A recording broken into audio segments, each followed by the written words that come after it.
बच्चों, आज हम पढ़ेंगे कक्षा 9वीं हिंदी विषय के पाठ 1 दो बैलों की कथा के भाषा अध्ययन के प्रश्न पढ़ेंगे। बच्चों, इसके जो प्रश्नोत्तर है प्रश्न क्रमांक 1 से 10 तक हम पहले कर चुके हैं और आपने वो देख ही लिए होंगे। यदि नहीं देखे तो प्लेलिस्ट में जाकर आप देख सकते हो या फिर ऊपर आई बटन में जाकर भी देख सकते हो। और ये जो रचना और अभिव्यक्ति के दो प्रश्न यहाँ दे रखे बच्चों, ये आप स्वयं कर सकते हो और यहाँ पर आपको अपने खुद के विचार प्रकट करने हैं ना, आपको अपने विचार प्रकट करने हैं बच्चों, इसलिए अभी हमने छोड़ दिए हैं। अब हम पढ़ेंगे भाषा अध्ययन जो कि व्याकरण के प्रश्न है।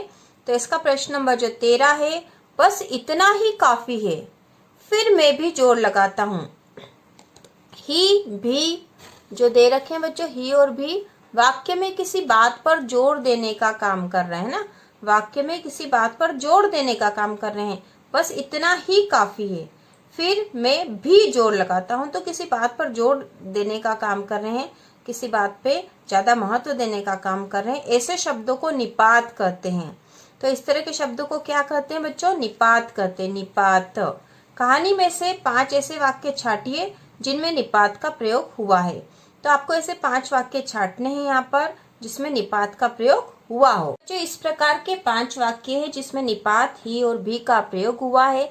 इस पाठ में से आप छाट सकते हो बच्चों, ये मैंने छाट के लिखे हैं यहाँ पर कुछ वाक्य, इसके अलावा और भी वाक्य और आप किताब में से पाठ में से भी ढूंढकर लिख सकते हो। तो पहला है, तुम भी बेतहाशा भागे, तुम भी बेतहाशा भागे।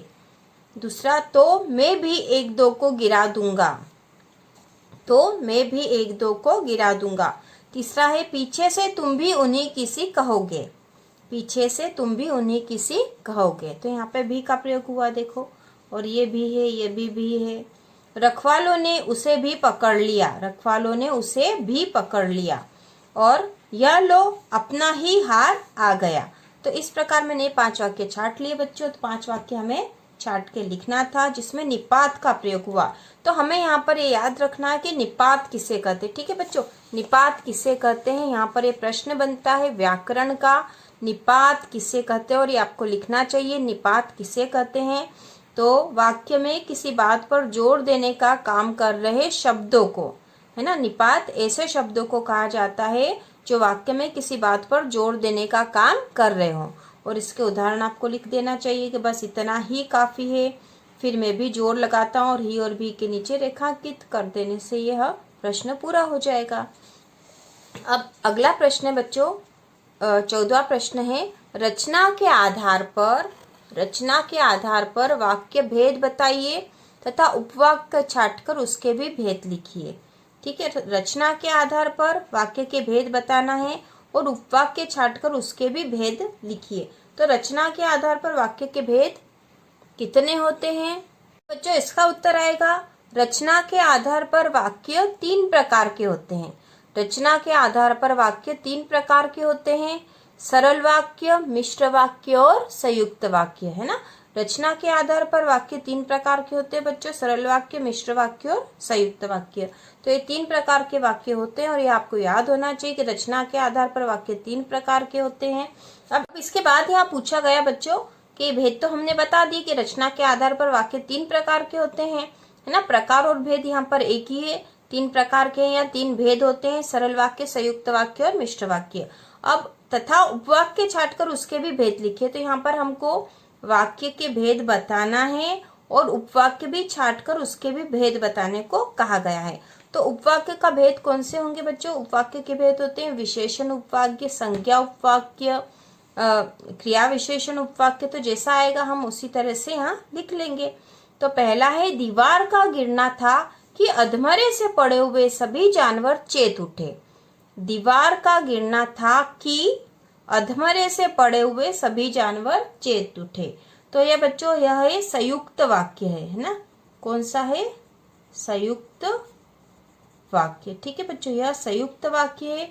दीवार का गिरना था कि अधमरे से पड़े हुए सभी जानवर चेत उठे, तो संयुक्त वाक्य है। और इसका जो उपवाक्य है वो है संज्ञा उपवाक्य। कैसा बच्चों? संज्ञा उपवाक्य है, यहाँ पर संज्ञा उपवाक्य है। ठीक है, क्योंकि ये संज्ञा शब्द का प्रयोग हुआ। ये संज्ञा यहाँ पे है, अधमरे से पड़े हुए सभी जानवर। ठीक है। अब दूसरा है, सहसा एक दड़ियल आदमी जिसकी आंखें लाल थी और मुद्रा अत्यंत कठोर आया, है ना। सहसा एक दड़ियल आदमी आया होना था, है ना। सहसा एक दड़ियल आदमी आया, ये पूरा वाक्य था, लेकिन यहाँ पर एक उपवाक्य लगा दिया गया बच्चों बीच में, जिसकी आंखें लाल थी और मुद्रा अत्यंत कठोर। तो यह कैसा वाक्य है बच्चों? यह जो दूसरा वाला है, ख वाला है, यह मिश्र वाक्य है। कैसा बच्चों? मिश्र वाक्य है। मिश्र वाक्य है तथा इसमें जो उपवाक्य है वो है विशेषण उपवाक्य। विशेषण उपवाक्य, विशेषण उपवाक्य है। तो ये मिश्र वाक्य बच्चों, सहसा एक दड़ियल आदमी आया और इसमें बीच में यहाँ उपवाक्य जोड़ दिया गया है, जिसकी आंखें लाल थी और मुद्रा अत्यंत कठोर। तो यहाँ पे विशेषण है, यहाँ पे आंखें लाल थी, मुद्रा अत्यंत कठोर, तो यह विशेषण उपवाक्य जोड़ दिया गया है जो दड़ियल आदमी की विशेषता बता रहा है ना। तो इस तरह से मिश्र वाक्य और विशेषण उपवाक्य है। अब तीसरा है ग वाला, हीरा ने कहा गया के घर से नाहक भागे। हीरा ने कहा गया के घर से नाहक भागे। तो यह भी बच्चों मिश्र वाक्य है। मिश्र वाक्य है, ठीक है, मिश्र वाक्य। हीरा ने कहा गया के घर से नाहक भागे, और गया के घर से, है ना, ये उपवाक्य कौन सा बच्चों? यहाँ पे गया के घर से नाहक भागे। तो गया के घर से दे रखा है, तो गया के घर से, तो गया शब्द जो है यहाँ पे संज्ञा शब्द है और संज्ञा उपवाक्य आएगा यहाँ पे, है ना। तो हम यहाँ लिखेंगे संज्ञा उपवाक्य। ठीक है, संज्ञा उपवाक्य का प्रयोग किया गया बच्चों यहाँ पे। और ये इस वाले का था, ठीक है, और ये इस वाले का था, है ना, और ये इस वाले का है। ठीक है बच्चों।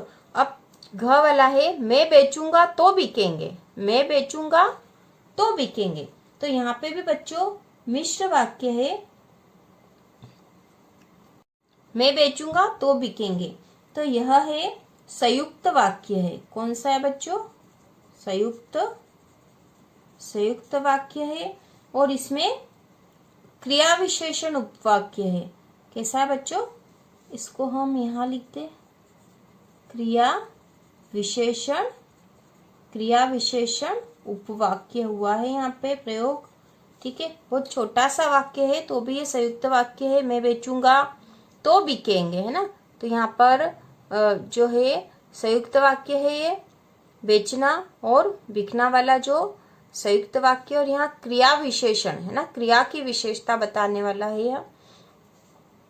अब आखिरी वाला है, अगर वह मुझे पकड़ता तो मैं बेमारे न छोड़ता।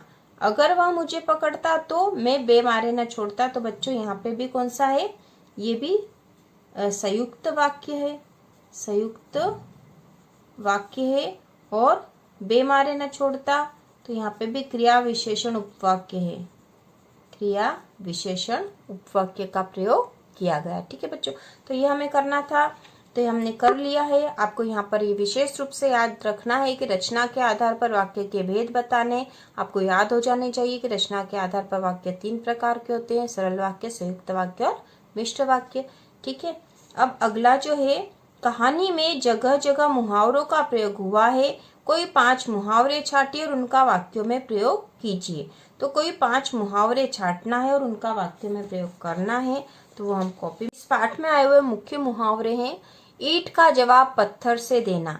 ईंट का जवाब पत्थर से देना, इसका अर्थ है कड़ी प्रतिक्रिया करना। कड़ी प्रतिक्रिया करना या कड़ा जवाब देना, ये भी हो सकता, कड़ा जवाब देना। तो इसका प्रयोग होगा, हमें देश के दुश्मनों को ईंट का जवाब पत्थर से देना चाहिए। हमें देश के दुश्मनों को ईंट का जवाब पत्थर से देना चाहिए। ठीक है, दूसरा है गम खाना।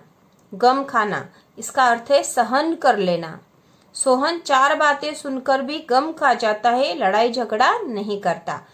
ठीक है, तो ये हमने लिख लिया है इसका प्रयोग। अब तीसरा है दांतों पसीना आना।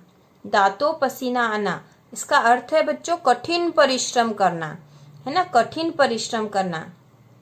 इसका प्रयोग है, हीरा मोती को ले जाते समय गया को दांतों पसीना आ गया, है ना। हीरा मोती को जब घर ले जा रहा था गया, तब उसको दांतों पसीना आ गया था, क्योंकि वो जाने को तैयार ही नहीं थे।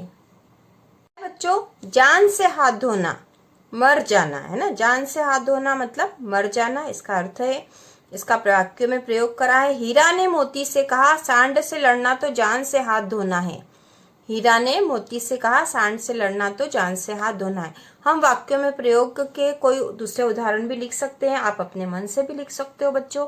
कोई जरूरी नहीं कि हम ऐसा कि ऐसा ही लिखे, लेकिन अर्थ हमेशा ध्यान रखना चाहिए, ठीक है। अगला 5वां है 9 2 11 होना। ये तो आपको आता ही होगा, 9 2 11 होना, भाग जाना। पुलिस को देखकर चोर 9 2 11 हो गए। बहुत ही आसान था ये तो।